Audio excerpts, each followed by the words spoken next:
नमस्ते दोस्तों। आज हम जानेंगे वर्मी कंपोस्ट के बारे में। मिट्टी की रासायनिक प्रक्रिया को भौतिक और जैविक प्रक्रिया द्वारा बदला जा सकता है, लेकिन भौतिक उर्वरता को बदलना और बनाए रखना बहुत मुश्किल है। इसमें बहुत लंबा समय लगता है, इसीलिए कृषि में अधिक से अधिक जैविक खाद का उपयोग किया जाना चाहिए।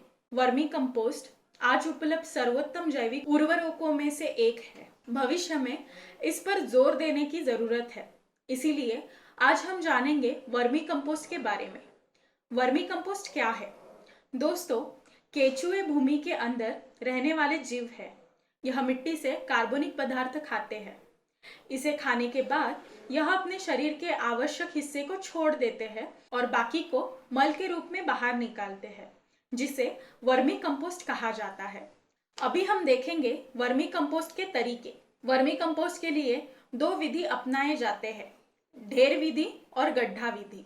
आइए देखते हैं ढेर विधि क्या है। ढेर विधि से वर्मी कंपोस्ट तैयार करने के लिए लगभग 2.5 से 3 मीटर लंबाई और 90 सेंटीमीटर चौड़ाई के ढेर बनाएं। पहले ढेर के निचले भाग में गैर नाशपाती पदार्थ जैसे नारियल की भूसी, घास, चावल की भूसी आदि से एक मोटी परत तैयार करें।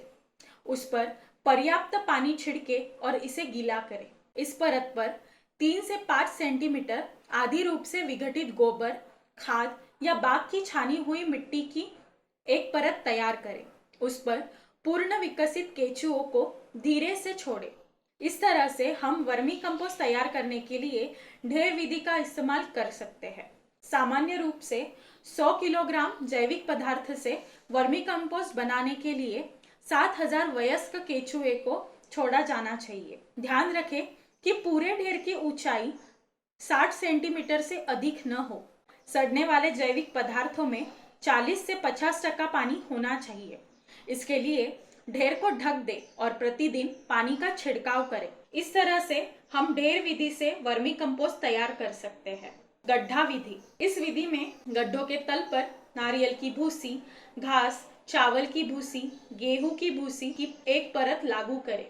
पूरी तरह से पानी के साथ दोनों परतों को गीला करें और उसमें लगभग 100 किलो वर्मी कंपोस्ट तैयार करने के लिए वयस्क केचुओं को छोड़ें।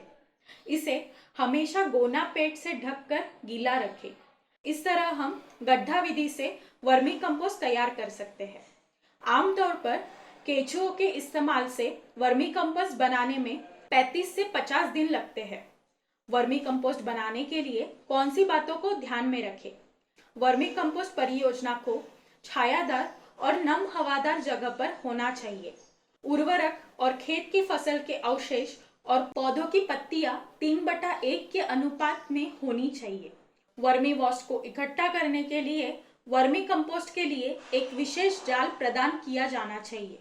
वहां एक छेद खोदकर वर्मी वॉश को इकट्ठा करने की योजना बनाएं। वर्मी कंपोस्ट खेत में डालने के लाभ। मिट्टी की बनावट में सुधार हो जाएगा। मिट्टी के कणों की संरचना में उचित परिवर्तन हो जाएगा। पौधों की जड़ों को नुकसान पहुंचाए बिना खेती की अच्छी मशागत हो जाएगी। मिट्टी की जलधारणा क्षमता बढ़ जाएगी। मिट्टी का स्तर उचित स्तर पर बनाए रहेगा। केचुए निचली परत से मिट्टी लाते हैं और इसे बेहतर गुणवत्ता का बनाते हैं। मिट्टी की उर्वरता बनी रहेगी। यह उर्वरक मिट्टी में सूक्ष्म जीवों को रखने में मदद करेगा।